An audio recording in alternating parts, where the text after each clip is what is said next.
Hello students, তো তোমালোকৰ কাৰণে এখন ইম্পৰ্টেন্ট নোটিছ আহিছে। নোটিছখন হৈছে এডমিশনৰ ৰিলেটেড। তো এটা যেহেতু মেট্ৰিক পৰীক্ষা দি উঠিলা ৰিজাল্টটো আহিল, তো এটা এডমিশনৰ সময় আহিছে। তো ইয়াত দিয়া হৈছে তোমালোকৰ যোনটো দৰ্পণ পোৰ্টেল হয় সেইটো 17 এপ্ৰিলত খুলি দিয়া হ'ব আৰু তেতিয়াৰ পৰা তোমালোকে এডমিশনৰ কাৰণে এপ্লাই কৰিব লাগিব। তো কি হয় তুমি এটা কলেজত এডমিশন ল'ব বিচাৰিছা, তো সেই তোমাৰ আৰু কলেজৰ মাজত লিংক হিচাপে দৰ্পণ পোৰ্টেলটোৱে কাম কৰিব আৰু তুমিও নিজে মনেৰে বিচৰা কলেজখনত এডমিশন ল'ব পাৰিবা এই পোৰ্টেলটোৰ জৰিয়তে। তো ইয়াতে চোৱা নোটিছখনত দিয়া আছে 17 তাৰিখৰ পৰা তোমালোকৰ এইটো ষ্টাৰ্ট হ'ব, লাইভ হ'ব। লিখা আছে চোৱা Darpan admission portal will be made live from 17 April 2025 আৰু লগতে কিছুমান ইম্পৰ্টেণ্ট ডেট আছে চোৱা। Submission of online application by applicants. তো তোমালোকে কিটা সাবমিট কৰিব লাগিব 17 তাৰিখৰ পৰা 24 তাৰিখৰ ভিতৰত তোমালোকে ফৰ্ম বিলাক দিব লাগিব। মানে অনলাইনতে হ'ব, অনলাইনতে তোমালোকে এপ্লাই কৰিব লাগিব। যোনখন কলেজত বিচাৰা তোমালোকে সিলেক্ট কৰি ল'বা। তো সেইটো কাৰণে এইকিদিনতে তোমালোকে চাই থাকা কোনখিনি কলেজ তোমালোকৰ মন আছে এডমিশন ল'বৰ কাৰণে আৰু ভাল হয় নে নাই সেইটো অকমান ৰিসাৰ্চ কৰি ল'বা। তো সেইটো ওপৰত যদি ভিডিও লাগে যে কেনেকুৱা নিচিনা কলেজ ভাল হয়, কেনেকুৱা নিচিনা কলেজত তোমালোকে এডমিশন ল'ব নালাগে, কাৰণ বহুত ষ্টুডেণ্টছ এনেকুৱা কলেজত এডমিশন লৈ যাৰ ফলত পিছত ক্ষেত্ৰত ৰিজাল্টটো কিন্তু বহুত বেয়া হৈ যায় আৰু কলেজত একো ভালকৈ নপঢ়ায়। তো তাৰ ৰিলেটেড যদি ভিডিও লাগে কমেণ্টত জনাবা। তাৰপিছত নেক্সটটো কি দিছে প্ৰিপেৰেশ্যন অফ মেৰিট লিষ্ট ৱেইটিং লিষ্ট। তো এইটো ইনষ্টিটিউচনৰ কাৰণে সিহঁতে সেইখিনি সময়ত মেৰিট লিষ্টটো ওলাব, কাট অফ মাৰ্ক কিমান হয় সেইবিলাক ওলাব মানে।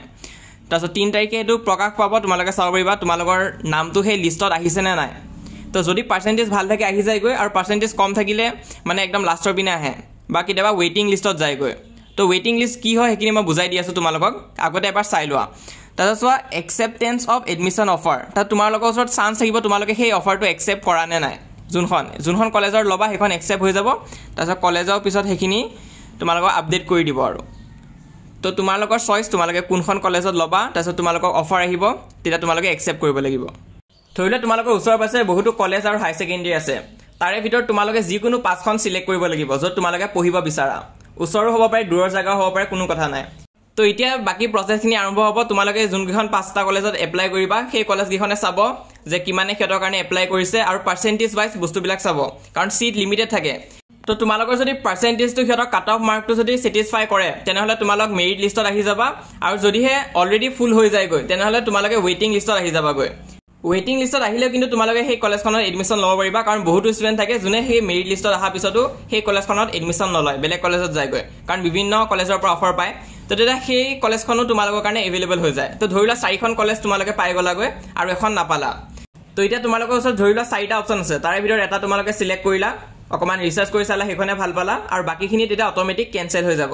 তো এনেকৈ তোমালোকে নিজৰ কলেজত এডমিশ্যন ল'ব পাৰিবা। তো বস্তুটো কিন্তু ইম্পৰ্টেণ্ট আছে, তোমালোকে ইগন'ৰ কৰি নিদিবা, নহ'লে কিন্তু থাকি যাবাগৈ, ক'তো চিট নাপাবা। তো চোৱা, তো এইখিনি কথাই লিখা হৈ আছে, ডেটখিনি মনত ৰাখিবা আৰু তোমালোকে এপ্লাই কৰি থৈ দিবা 5খন কলেজত। অকণমান ৰিচাৰ্চ কৰি চাবা কোনখন ভাল হয়।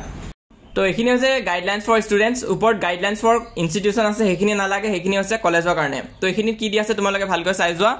N applicant has to submit application online through Darpan portal. তো তোমালোকে এপ্লাই কৰিব লাগিব দৰ্পণ পৰ্টেলত কোনখন কলেজত বিচাৰা। তাৰপিছত চোৱা, a student can apply up to maximum 5 number of applications. তো তোমালোকে যিকোনো 5খন কলেজত এপ্লিকেশ্যনো দিব পাৰিবা দৰ্পণৰ থ্ৰু। তাৰপিছত নেক্সট তোমালোকে চোৱা, টু এডিট প্ৰফাইলটো সেইখিনি কথা দিয়া আছে, প্ৰফাইল টেবত গৈ তোমালোকে এডিট কৰিব পাৰিবা। তাৰপিছত দিয়া আছে মেৰিট লিষ্টখন ওলাব আৰু ৱেইটিং লিষ্টটো ওলাব। পৰ্টেলতে তোমালোকে গৈ চাব পাৰিবা কোনখন কলেজত তোমালোকৰ নামটো আহিছে, ক'ত ক'ত অহা নাই। তো সেই ৱেবছাইটতে হৈ যাব। তোমালোকে কম্পিউটাৰ দোকানত দিলেও সিহঁতে কৰি দিব, তো তাতে তোমালোকে চাব পাৰিবা। যদিহে তোমালোকে প্ৰব্লেম পোৱা তেনেহ'লে কম্পিউটাৰ দোকানৰ পৰা কৰাই ল'ব পাৰিবা এইখিনি। তাৰপিছত চোৱা, যেতিয়া পাব্লিছ হৈ যাব তেতিয়া তোমালোকে চিলেক্ট কৰিব লাগিব কোনখন কলেজত তোমালোকে জইন কৰিবা। তো সেয়া মই ক'লোঁ যে কথাখিনি, সেইখিনি ইয়াত লিখা হৈ আছে। তোমালোকে অকণমান ভালকৈ পঢ়ি চাবা। এখন মই হোৱাটছআপ চেনেলত দি দিম, লিংকটো পিন কমেণ্টত দি দিম, তাত গৈ তোমালোকে নিজে পঢ়ি চাব পাৰিবা। আৰু ডাউনলোড লিংকটো বাৰু মই দি থৈ দিম। তো এখন চাই ল'বা আৰু এছেক বুলি চাৰ্চ কৰিবা। তো এছেক ৱেবছাইটটোৰো তোমালোকে নটিফিকেশ্যনত যায় এখন ডাউনলোড কৰিব পাৰিবা।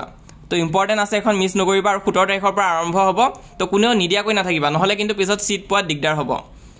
আৰু এই ভিডিঅ'টো যিমান পাৰা নিজৰ লগৰবোৰৰ মাজত শ্বেয়াৰ কৰা যোনে যোনে মেট্ৰিক পৰীক্ষা দি উঠিছে আৰু ৰিজাল্টটো আহিলে। তো আজিৰ কাৰণে ইমানে আছিলে। তোমালোকে ভিডিঅ'টো লাইক কৰি দিবা, লগৰবোৰৰ মাজত শ্বেয়াৰ কৰিবা যিমান পাৰা, আৰু হোৱাটছআপ চেনেলত জইন হৈ থাকিবা। লিংকটো পিন কমেণ্টত দিয়া আছে, ক্লিক কৰিলে পেজখন অ'পেন হৈ যাব।